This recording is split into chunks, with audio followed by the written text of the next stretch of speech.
transfer day. Getting ready to go transfer 3 embryos this time. Waiting on the Uber to get here, right? Yep. Be here in a few minutes. So, quick update because we don't have time because the Uber's coming. But it's transfer day. We're really excited. 3 embryos going in. Hopefully, at least one of them stick. Maybe 2. We'll see about 3, but hopefully 1 or 2.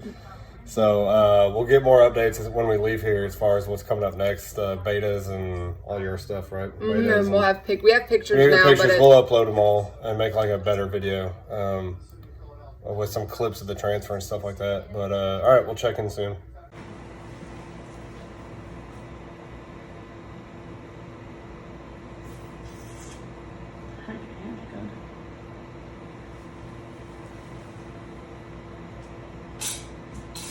Here.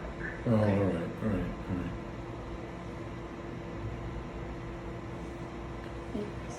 He's really light up. So these are a picture of the embryo, of our embryos that they transferred today. They're day 3 embryos. So they look different than typical day 5 embryos.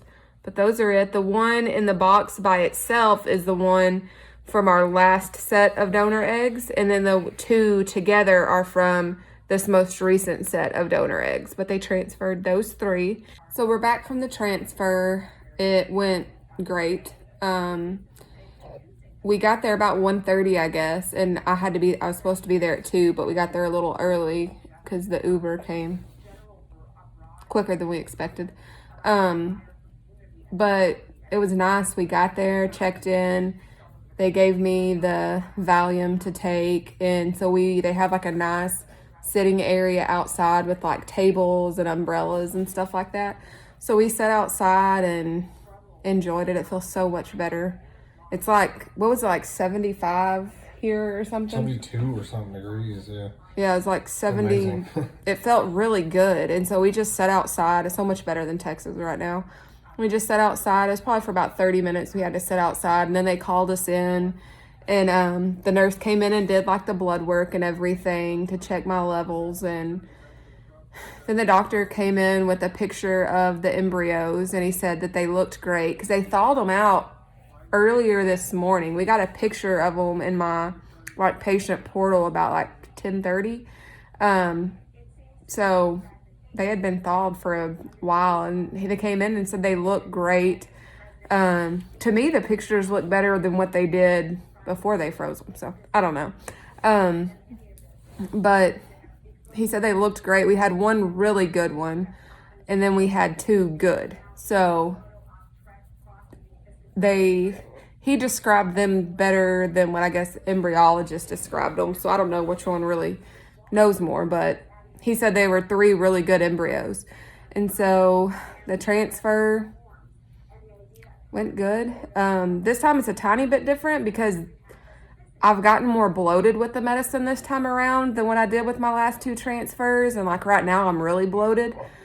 But, and this time I'm spotting afterwards, which is normal because it's the irritation and stuff from the actual transfer. So it's nothing abnormal, but I never like had any real cramping or spotting the last 2 transfers. So this time I do a little bit, but it was great. We came back and we got our favorite Mexican food place here delivered. We had a really early dinner. And so we've just been sitting in bed for like the past 2 hours now, I guess, just relaxing and eating and all that. So how do you feel about it? Good. Great, actually. We did embryo glue this time. So it's a thicker substance that the embryos are in that they inject in there. I think the jury's still kind of out, isn't it? On embryo glue. Like it nobody knows for sure if it does actually help, but it definitely doesn't lower your chances. So we figured it'd be worth a shot. But yeah, the embryos look really good. Your lining was really good last week, all that. So 3 good embryos. So we're just hoping at least one of them sticks.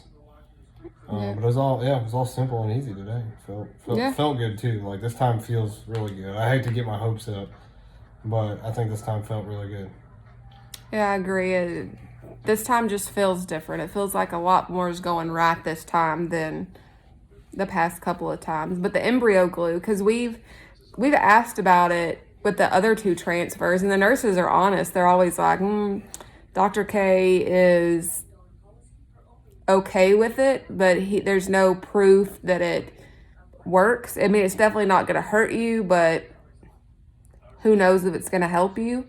And so we decided not to do it the last 2 times, and this time we're just like, and the nurse kind of said too, if you haven't used it the last 2 times, why not try it this time? It's relatively cheap. I think it's like $100 or something like that. And so we opted to try it this time, and it's not actually glue. It's called embryo glue, but it's not glue. It's just a thicker medium that they transfer, that the embryos are in when they transfer. And so, like, the standard isn't as thick. This is just thicker. That's it. It's not actually glue or anything like that. And I mean, a lot of people do have positives, but they don't know if it's due to the embryo glue or there's no way to just know. So he recommends it. Like, he's not against it. He's also just not for it. So it's kind of like whatever you want to do. If you've had some that haven't worked and you haven't used it, then they recommend using it. So it's just kind of a personal preference. But the only thing they changed as far as my medicine was, because as far as progesterone, a lot of clinics are different, but our clinic uses the endometrium vaginal inserts twice a day and the PIO shots every night, 1 ml every night. And then, but the endometrium this time around has really been like irritating me. Like, it just doesn't feel good. So I asked her if there was any other options, and she said that I could switch to oral progesterone, take it twice a day, and then up my PIO shot from 1 to 1.5 mLs. So that's what we're gonna do. I have to wait till we get home tomorrow to pick up my new prescription, but we're gonna switch to that instead of the endometrium because my body's just not tolerating it this time, and it's extremely uncomfortable. So that's really the only thing that's changed this coming Friday. So today's Monday. On Friday, I go get my midway labs done to make sure they check my progesterone and estrogen levels. And then the following Friday, I will have, so like a week and a half, no, almost 2 weeks, 10 days, I don't know. I'll have my beta done. So a week from this Friday, I'll go have my beta done. And we'll see. Of course, I'll do at-home pregnancy tests before then. I'm not one of those that cannot not test. I have to test. And last transfer, I got a positive, like a very, very faint positive 6 days past, and about 3 to 4 days past, my boobs started getting really sore. I was really tired, in which it's hard to tell if that's the medication or actually pregnant, because the progesterone mimics those same symptoms. So I'll update y'all Friday after I get my results of my blood work, and then of course I'll make updates if anything else happens or changes within that time.